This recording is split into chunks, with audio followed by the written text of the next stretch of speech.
aty ndodh mrekullia.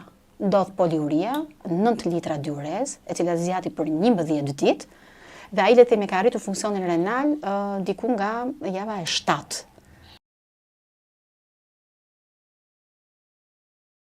Përfundon në dializë. Le të themi që ishte një djalë i ri 26 vjeç, super aktiv, që shkonte në emigrim, kishte ardhur këtë herë për të parë familjarët për shkak të një dasme dhe kishte përfunduar në një punë sezonale për të rishkuar prapë në emigrim.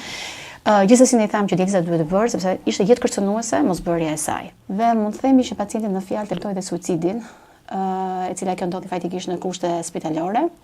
Dhe sigurisht që u kap në kohë nga ana jon, u ranimua, e transferuan në reanimacionin polivalent, arritëm që t'ia dilnin. Dializës në thelb janë pacient luftarak.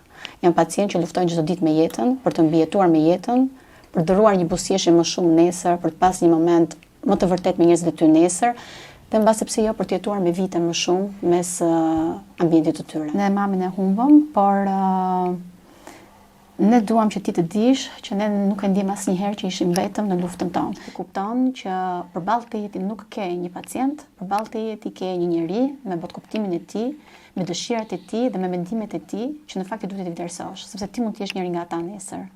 Çfarë është nefrologjia? Inovacion, transformim. Inovacion dhe transformim.